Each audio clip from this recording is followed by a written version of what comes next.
speaking from my perspective as a writer, I think it's such a fascinating thing to be introduced by.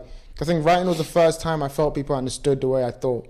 It was weird because like I never inhabited that world. I remember growing up, I wanted to be a footballer, so I never thought it was possible to be understood. I just had this internal monologue, and then reading, I think it was Dostoevsky. Reading Dostoevsky was like, was the first time I was like, oh, it gets deep, because I'm always deep. My mind is always thinking in the deepest sense of feeling. I'm like, what you really think about, you know what I mean? And Dostoevsky was like, just like he existed there from the beginning. His characters were just deep characters, intellectual characters, who understood their self-awareness about like their faults, kind of accepted it and lived in this crazy world, which kind of felt like that's what kind of world I lived in, and I was really relatable. And I think from then is when I started to realize that I could not only write like them, but I could build on what they were trying to write, because I realized they were talking about their experiences in that time in Russia in the 1500s or whatever. I could update that and write about London now.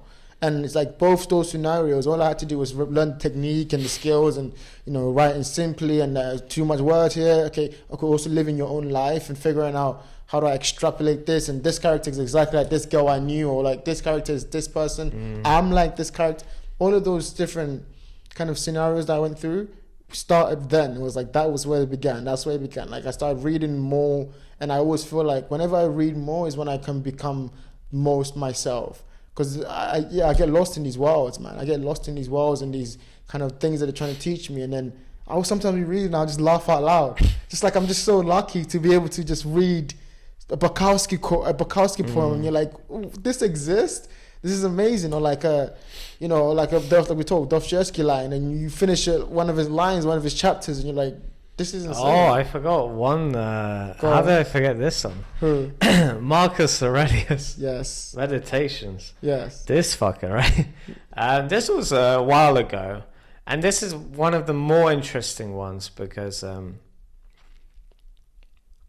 you get this like a sense from Peterson. A great story comes out of not having like an end to it. It's not political. It's not trying to tell you something. You're just exploring the human condition.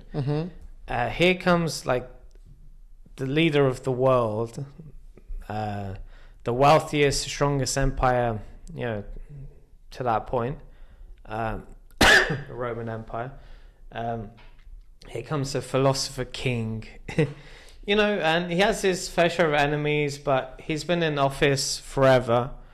And he's been studying to be in office forever under a good mentor, and his father, I guess, did a good job. I don't know if he was killed off or what. And here comes his diary, and it contains instructions and lessons and reflections to himself. This wasn't written to an audience because it would look a lot different, right? Like.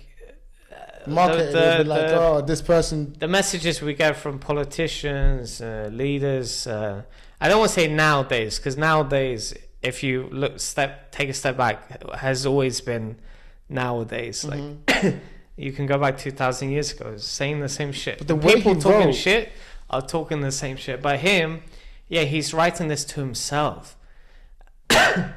and it's beautiful.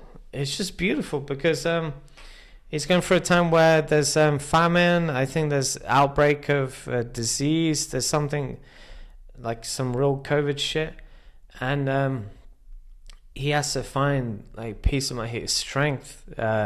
He needs to not get weak, soft. What's one line that you remember from the book?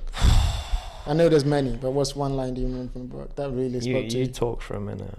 I think one line that I really like is one of the episodes that we did early on. It's like waste no time arguing what a good man is. Be one. Oh yeah. Like come on, that's like a badass quote. Like just then and straight up, just like I feel like those were just like conversations to himself. And I think when I first started writing, if you remember, I called them like Meditations of a G, because I was like trying to emulate his kind of relationship that he had with himself, where he was speaking, but he was speaking to himself. Because he had expectations for himself, because he was like, I want to be this person. Like every day he would be somewhere and he'd be like, oh, these people are idiots, but that's fine. That's fine. you can't let them affect you. And that kind of, like, there's so many ideas that I pulled from that book, but being a man within yourself and treating everyone around you with kindness, compassion, and just like being competent, that's what I learned from that book, you know. Facing, don't be afraid. You face any situation you face now with the same tools you face now back then.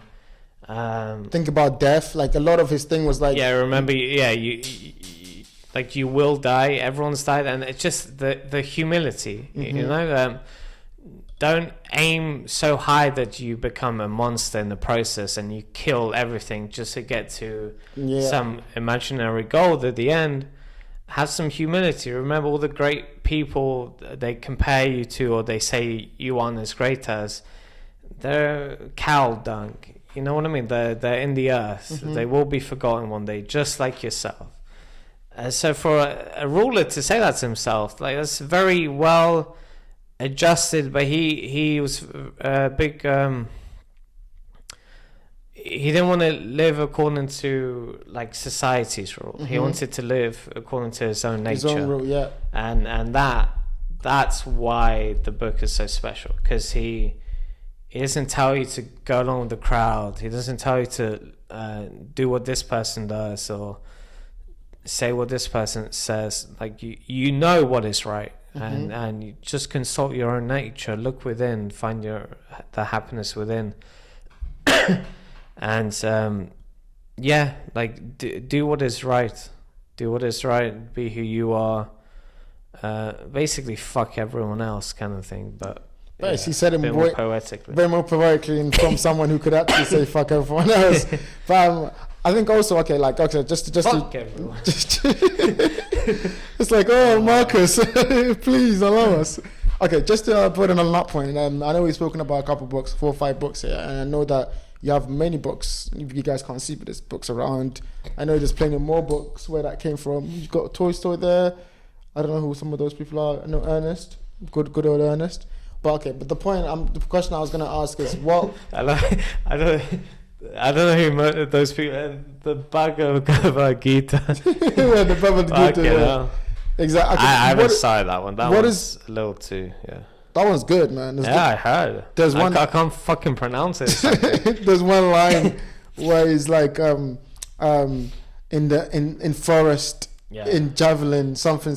Like the good deeds a man has done before, keep him sane. The good deeds a man has done before, keep him sane. Oh, like Oppenheimer? Yeah, he says it. I am become death, destroy it. Yeah, I'm a fucking hell, we should burn this thing. Yeah. Well, just don't say that, actually.